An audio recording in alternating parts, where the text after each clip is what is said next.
নমস্কার বন্ধুগণ, আপনাদের মধ্যে অনেকেরই এই প্রশ্ন থাকে যে আমি কোন বয়সে আর্টিফিশিয়াল আই লাগাবো।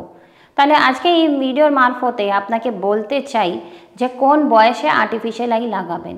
যদি ছোট একটা বাচ্চা হয়, সে জন্ম নেয় একটা চোখ নিয়ে, বা কোনো কারণে ছোট বয়সেই তার কোনো অ্যাক্সিডেন্টে চোখ হারায় বা কোনো অসুখ বিসুখে চোখটা বার করতে হয়, তাহলে সবসময় জিজ্ঞাসাটা রয়ে যায় যে আমি আর্টিফিশিয়াল আইটা কখন ব্যবহার করব।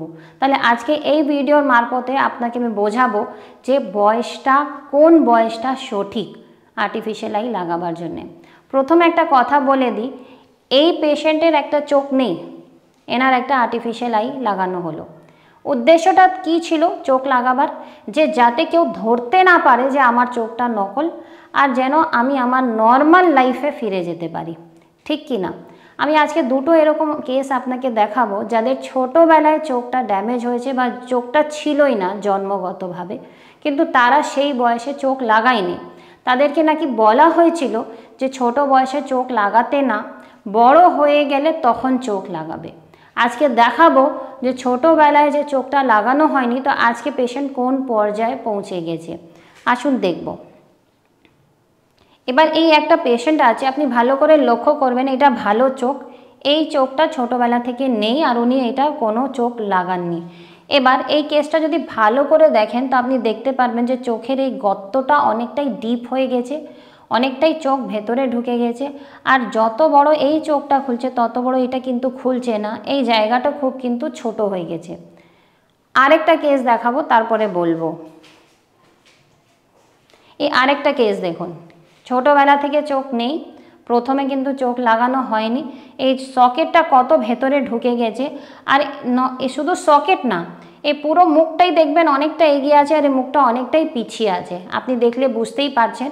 এবার এই ক্ষেত্রে প্রশ্নটা দাঁড়ায় যে এটা কেন হলো, এবার সমাধানটা কি। এবার যেহেতু দুজনই আমাদের কাছে এসেছিল চোখ বানাতে, আমি আপনাদের দেখাবো যে এই পেশেন্টদের ক্ষেত্রে চোখটা বানানো তো হয়েছে, কিন্তু কি অবস্থায় দেখুন। এই পেশেন্টের যে প্রথম দিকে যে চোখটা বসানো হলো সেটা এই চোখ। তার মানে যখন আমরা চোখের মাপ নিতে যাই, মেজারমেন্ট করে যখন চোখটা বসাতে যাই, তখন আমরা দেখতে পারি যে এই সকেটটা ছোটোবেলার মতনই ছোটই রয়ে গেল, সে আর বড় হয়নি। তাহলে চোখটাও ছোট তৈরি হলো। এত ছোট চোখ পড়ার পরেও পেশেন্টের কিন্তু চোখের পাতাটা পুরো বন্ধ হয় না, কেন? এই পোর্শনটা তো ডেভেলপ হলো, এটা ডেভেলপ হয়নি বয়সের সাথে। আরেকটা প্রবলেম কি দাঁড়ালো, আপনি দেখুন যে এই পুরো বোনটাও বসে গেছে, এই বোনটা উঠে এসছে, এই চোখটা পুরো বন্ধ হচ্ছে না, আর এই চোখটা এর থেকে অনেকটাই ছোট। এবার দেখি ওনার ছবিটা, এই দেখুন। আপনি এই ছবিতে অত ভালো বুঝতে পারবেন না যত এই ছবিতে বুঝতে পারবেন। এখন যখন চোখ বসানো হয়েছে তো আপনি ভালো করে বুঝতে পারবেন যে দেখুন চোখের গর্তটা কতটাই ডিপ হয়ে গেছে, কতটাই পেশেন্টের এই পোর্শনটা উঠে আছে আর এই পোর্শনটা কতটাই বসে গেছে। চোখ তো বসানো হলো কিন্তু একরকম হলো না। প্রথমত সকেটের দিক থেকে আমরা লিমিটেশন পেলাম, দ্বিতীয় এই পুরো বোনি স্ট্রাকচারের দিক থেকেও আমরা লিমিটেশন পেলাম। এই দুটোই পেশেন্ট 2-3 বছর সময় লাগবে, এই সাইজে আমরা পৌঁছে যেতে পারবো, একরকম সাইজের চোখ হয়ে যাবে। কিন্তু যে বনি যে চেঞ্জেস যা বা মাসেলের যা চেঞ্জেস আছে সেটা কিন্তু কোনো দিনই সারানো যাবে না। এবার যদি এই পেশেন্টগুলো ভাবে যে কোনো দিন আমার চোখ এইরকম করা যাবে, তো যাবে না।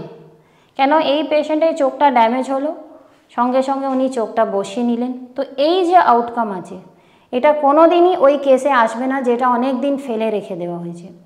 তাহলে যে প্রথমের প্রশ্নটাতে চলে যাই, আমি চোখটা কখন লাগাবো? আপনার যার কোনো লোকের যদি চোখটা নষ্ট হয় তখন তার বয়স যদি 3 মাস হয় তো সেই বয়সেই চোখ লাগবে, তার বয়স যদি 30 বছর হয় তাহলে সেই সময় চোখ লাগবে। তার মানে মূল কথাটা হচ্ছে চোখ যখন ড্যামেজ হয় তখনই চোখটা লাগাতে হবে। সময়ে যদি অপেক্ষা করেন তাহলে এই আউটকামটা জীবনে পাবেন না।